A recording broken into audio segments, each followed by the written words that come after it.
Hello children, अपनी previous classes में हम कर रहे थे जर्नल। आज हमें उससे आगे बढ़ना है। जर्नल करने में हमने देखा कि each and every transaction is recorded as and when it takes place. लेकिन जर्नल की एक बहुत बड़ी डिफ़िकल्टी है, यह प्रॉब्लम है कि जर्नल हमें कोई रिज़ल्ट नहीं देती। यहाँ पर मैंने 4 ट्रांजैक्शंस लिखी हुई हैं और सिर्फ इन 4 ट्रांजैक्शंस के बाद भी अगर मेरे से कोई पूछे कि हमारा इन 4 ट्रांजैक्शंस के बाद अब कितना कैश बैलेंस है, तो I won't be able to give the answer spontaneously. मुझे कहना पड़ेगा कि वेट करिए, मैं पहले इन ट्रांजैक्शंस को प्लस माइनस कर लूँ, उसके बाद आपको बता सकती हूँ। लेकिन ये तो सिर्फ 4 ट्रांजैक्शंस है। What will happen when there are plenty of transactions on a daily basis?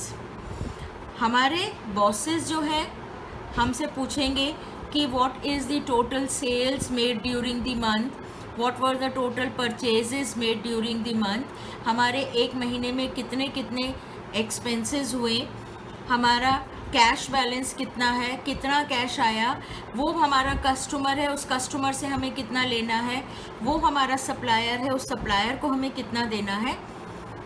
तो हम कैसे जवाब देंगे? By looking only at journal. हम जर्नल को देखकर ऐसा कोई जवाब नहीं दे सकते, इसलिए हम बढ़ेंगे अब नेक्स्ट स्टेप की तरफ, विच is called posting, preparation of an account. अब हम क्या करेंगे कि ये जो हमारी ट्रांजैक्शंस हैं, इन सब ट्रांजैक्शंस को इनकी नेचर के बेसिस पर, सिमिलैरिटी ऑफ ट्रांजैक्शंस को हम एक जगह पर रखेंगे। यानी एक जगह पर सारी कैश की ट्रांजैक्शंस, एक जगह पर कैपिटल की ट्रांजैक्शंस, एक जगह पर परचेजेस की ट्रांजैक्शन, और उस जगह को हम क्या बोलते हैं? उस जगह को हम बोलते हैं अकाउंट। सो हम हर उस चीज़ का अकाउंट बनाएंगे जो हमारी जर्नल में आया है। अब हमें अकाउंट्स बनाने हैं। अकाउंट का फॉर्मेट मैं आपको ऑलरेडी बता चुकी हूँ जब मैंने आपको डेबिट और क्रेडिट समझाया था कि अकाउंट के फॉर्मेट के अंदर account is divided in 2 equal halves. Left hand side is called debit side of the account, right hand side is called the credit side of the account. Each side has 4 columns: date, particulars, folio, amount. Date, particulars, folio, amount. ये एक account का format है। और अब हम यहाँ journal से इन transactions को पोस्ट करेंगे इन अकाउंट में। क्वेश्चन आता है, ये अकाउंट में जब हम पोस्ट करेंगे तो इन अकाउंट को हम मेंटेन कहाँ करेंगे? Will these account be maintained on loose sheets? नहीं, इन अकाउंट को हम मेंटेन करेंगे एक प्रॉपर रजिस्टर में, and that register is called ledger. Ledger वो रजिस्टर है, वो बुक है जिसमें अलग अलग अकाउंट्स मेंटेन किए जाते हैं। और ये जो बुक होता है जिसको हम लेजर बोलते हैं, ये लेजर सीरियली नंबर्ड होता है। इसमें हर पेज पे पेज नंबर लिखा होता है, 1 2 3 4 एंड सो ऑन। और वही पेज नंबर यहाँ जर्नल में हम लिखते हैं। जब हमने लिखा cash account debit to capital account, तो कैश अकाउंट, ये कॉलम लेजर फोलियो का कॉलम है कि लेजर में कैश अकाउंट कौन से पेज पर है वो यहाँ लिखा जाता है। इधर अकाउंट के अंदर हम ये जो फोलियो लिखेंगे, दिस फोलियो इज JF, यानी जर्नल फोलियो। तो इस अकाउंट में जो भी नाम आएगा यहाँ पर पर्टिकुलर्स में, वो अकाउंट जर्नल में कहाँ पर है, किस एंट्री में है, किस पेज पर है, वो यहाँ लिखा जाता है। सिंस ना तो हम जर्नल का रजिस्टर मेंटेन कर रहे हैं, ना हम लेजर का रजिस्टर मेंटेन कर रहे हैं, हमारे ये दोनों कॉलम्स भी प्रैक्टिकली खाली रहेंगे, बट आपको इनका मतलब मालूम होना चाहिए। सो मैं स्टार्ट कर रही हूँ लेजर पोस्टिंग। जर्नल को जब उसके अकाउंट में ट्रांसफ़र करते हैं, वो अकाउंट जो कि लेजर के अंदर बना हुआ है, इसे बोला जाता है ledger posting. So I am making this ledger, so सबसे ऊपर लिखा जाएगा ledger in the books of, मैंने राम लिया है, फॉर, मैंने सिर्फ 4 एंट्रीज लिए हैं क्योंकि मैं आपको सिर्फ एक कॉन्सेप्ट समझाना चाह रही हूँ, और क्योंकि ये वीडियो बहुत ज़्यादा लंबी नहीं बन सकती, इसलिए ये कॉन्सेप्ट समझाने के लिए मैंने सिर्फ 4 एंट्रीज, 4 जर्नल एंट्रीज मैंने लिख रखी हैं। फॉर द पीरियड, ये पीरियड आपका ईयर भी हो सकता है, मंथ भी हो सकता है, वीक भी हो सकता है, हम उसका लास्ट डेट लिख देंगे। अब हमारा जर्नल के अंदर सबसे पहली एंट्री है अप्रैल 1 की, cash account debit to capital. Business start करने की हमारी फर्स्ट एंट्री होती है cash account debit to capital. तो ये कहाँ कहाँ पर जाएगी? This entry will be recorded in, ये मेरा हो गया कैश अकाउंट, और नीचे मैं बना लेती हूँ कैपिटल अकाउंट। हर अकाउंट के अंदर आपको सब हेडिंग लिखनी पड़ेंगी। Date, particulars, journal folio, amount, date, particulars, journal folio, amount. अब आप समझिए कि किस तरीके से हमें जर्नल को लेजर में लाना है, बहुत इंपॉर्टेंट कॉन्सेप्ट है। Cash account debit, cash account debit हुआ 2019 अप्रैल 1 को, यानी ये ट्रांजैक्शन इस कैश अकाउंट की डेबिट साइड पर आएगी। कैश अकाउंट डेबिट होना मतलब कैश अकाउंट, ये हमारी है, ये 4 कॉलम है डेबिट साइड के, तो हमारी ये ट्रांजैक्शन आएगी डेबिट साइड पर। सबसे पहले डाल लूँ डेट 2019 अप्रैल 1। कैश अकाउंट डेबिट क्यों हुआ है? पर्टिकुलर्स कॉलम में हमेशा हम ऑपोजिट अकाउंट का नाम लिखते हैं। कैश अकाउंट डेबिट हुआ है तो कैश अकाउंट की ये डेबिट साइड हो गई, तो transaction is coming on the debit side of the account. But क्यों डेबिट हुआ है? डेबिट साइड हमेशा स्टार्ट होगी 2 से, क्रेडिट साइड हमेशा स्टार्ट होगी बाय से। ये 2 और बाय लिखना कंपलसरी नहीं है, लेकिन ट्रांजैक्शंस को समझने के लिए, मेमोराइज करने के लिए और डिक्टेट करते हुए सामने वाले के समझने के लिए ये 2 और बाय लगाना हमारे लिए बहुत कन्वीनियंट रहता है। हालांकि अगर कोई 2 और बाय नहीं लगाए तो कोई मार्क्स नहीं करते हैं, रादर वो सिस्टम पुराना हो चुका है, but still we follow it because it is very helpful. So 2 हम लिखेंगे ऑपोजिट अकाउंट का नाम, 2 कैपिटल अकाउंट, और अमाउंट कॉलम में कैश अकाउंट कितने से डेबिट हुआ? 1 लाख से। सो कैश अकाउंट में अप्रैल 1 को 2 कैपिटल 1 लाख। इसको देखकर ही, खाली कैश अकाउंट को देखकर ही आपको पूरी ट्रांजैक्शन पता लग रही है कि cash account debit, cash account debit कब होगा? यानी कैश अकाउंट इंक्रीज हो रहा है, cash account is coming in. Real account के हिसाब से चले तो debit what comes in, cash account आया, कैश कहाँ से आया? टू कैपिटल, कैपिटल से आया। And then the next account is capital account.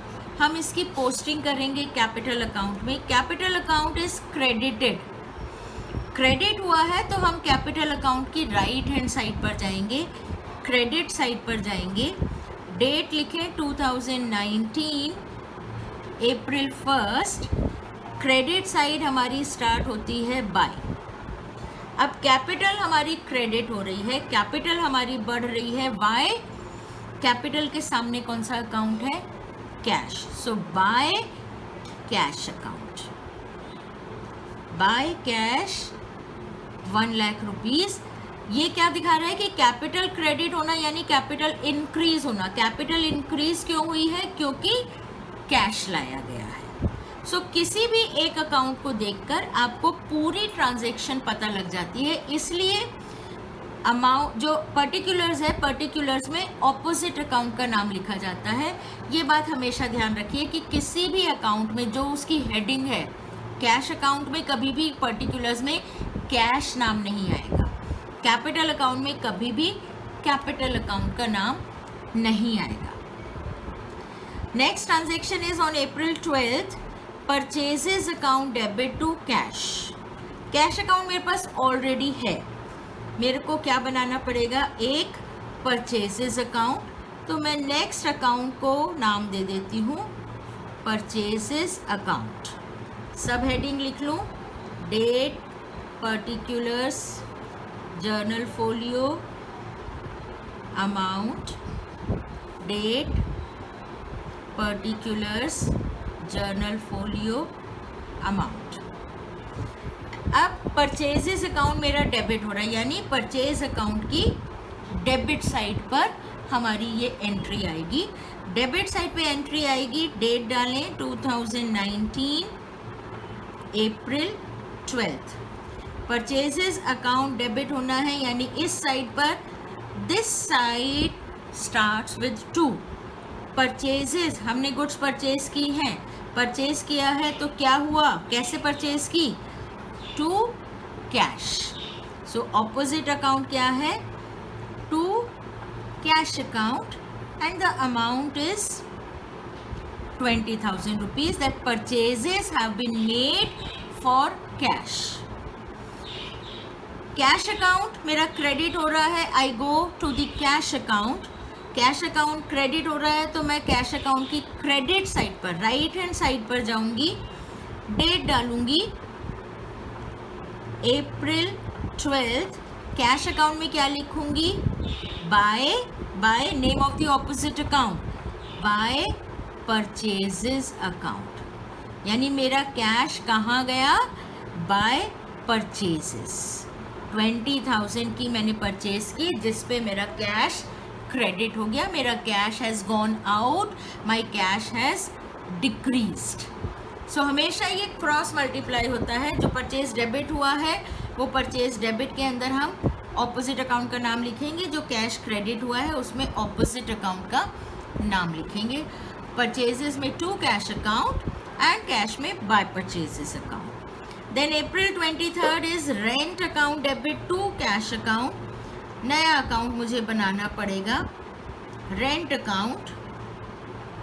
Headings डाल लेते हैं, date, particulars, journal folio, amount, date, particulars, journal folio and amount. Rent account मेरा डेबिट हुआ है, यानी मुझे रेंट अकाउंट की डेबिट साइड पर ये ट्रांजैक्शन रिकॉर्ड करनी है। सो डेट डालें 2019 April 23rd। रेंट अकाउंट में क्या लिखेंगे, टू कैश अकाउंट 10,000 रुपीज़, और कैश अकाउंट हमारा क्रेडिट हुआ है। वापस आते हैं कैश अकाउंट में, डेट इज April 23rd। देखो डेट डालने का मेथड वही, मंथ अगर सेम है तो डिट्टो करके सिर्फ डेट डाल दी। कैश अकाउंट में हम क्या लिखेंगे, by rent account 10,000, and then the last entry April 29th को cash account debit to sales account. Cash account मेरा डेबिट हुआ है, यानी डेबिट साइड पर April 29th to sales account. How much, 15,000 rupees, and then I have to create sales account. Headings, date, particulars, journal folio, amount, date, particulars, journal folio and amount. Sales account मेरा credit हुआ है, यानी sales account की right hand side पर मैं entry करूंगी, credit side पर entry करूंगी। 2019 April 29 सेल्स में क्या लिखेंगे, by cash account ₹15,000।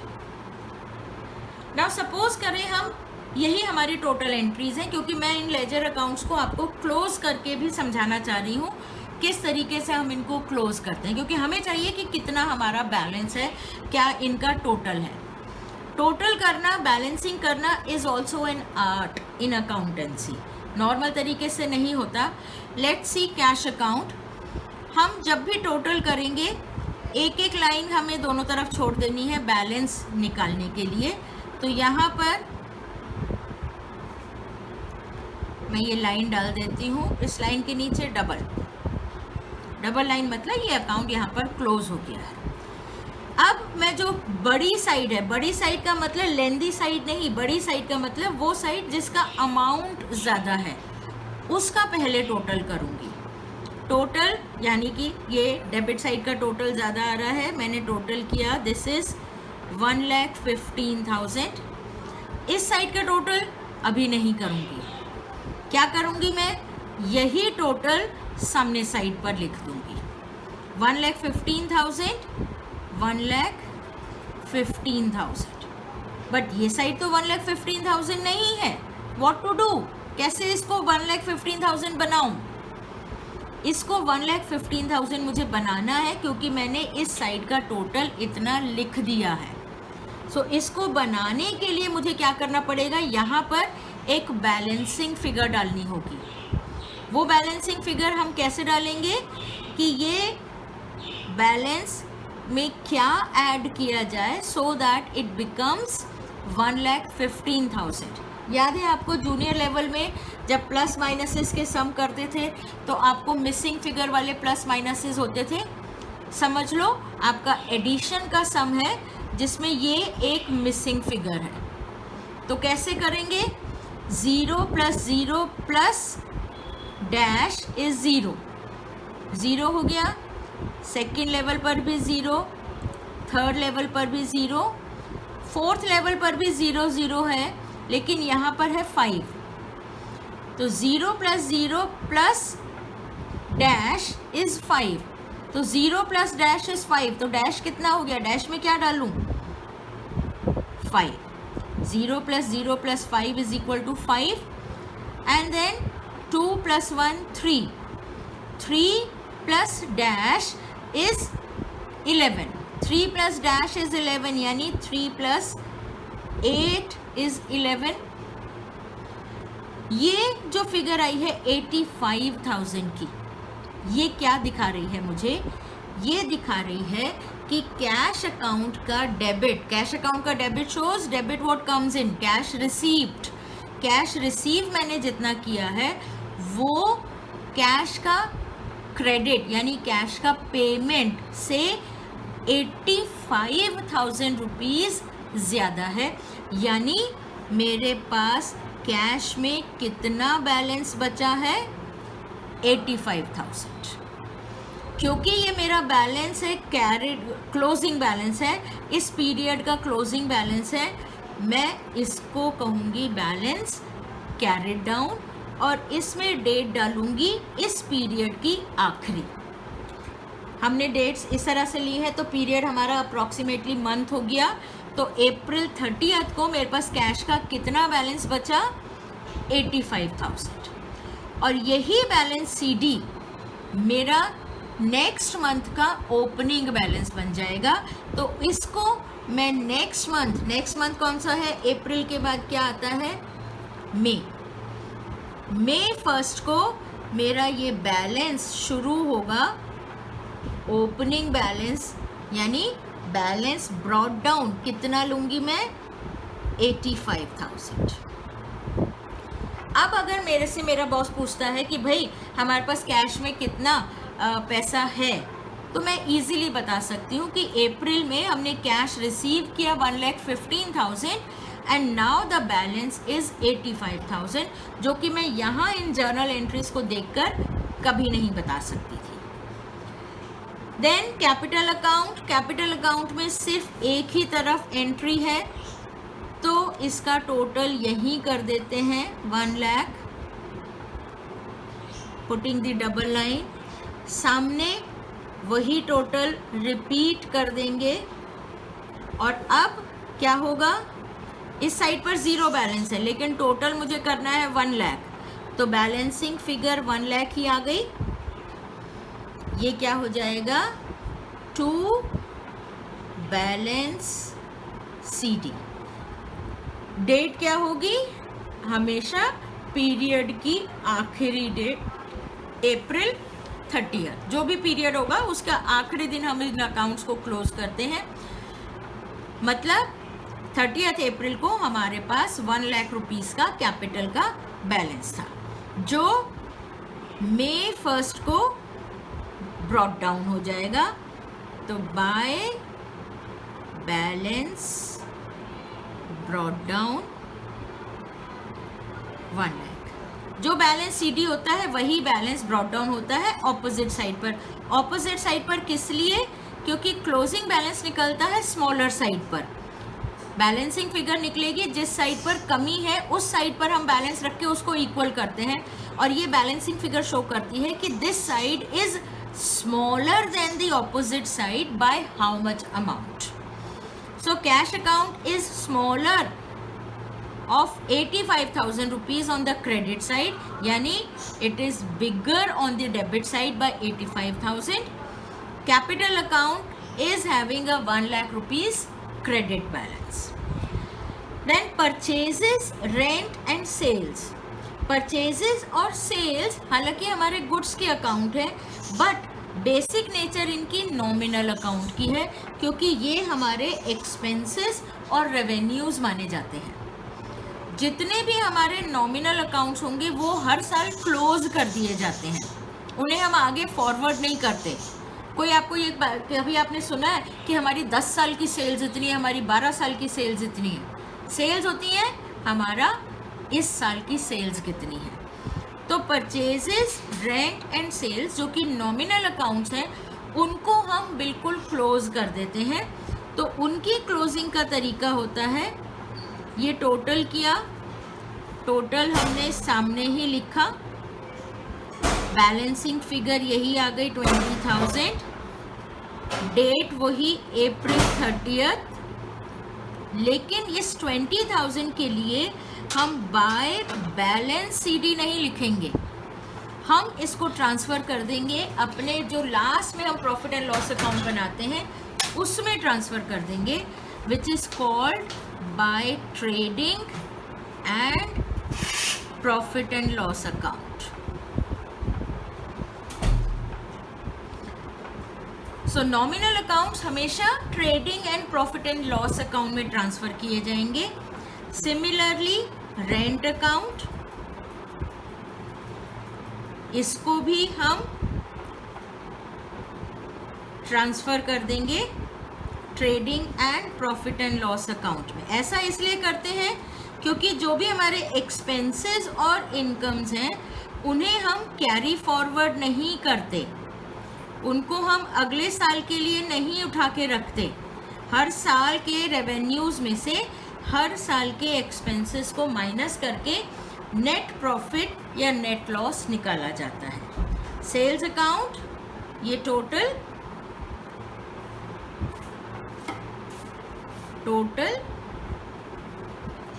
Balancing figure, date, and again this will go to trading and profit and loss account. So आज मैंने आपको लेजर में पोस्टिंग करना इंट्रोड्यूस किया है। आप लोग अपनी बुक का जो हमने जर्नल के क्वेश्चंस किए थे उसमें सिर्फ फर्स्ट क्वेश्चन आप अपना उसकी लेजर पोस्टिंग करके देखो। लेट्स सी आप लोग कितना कर पाते हैं। Thank you children, God bless.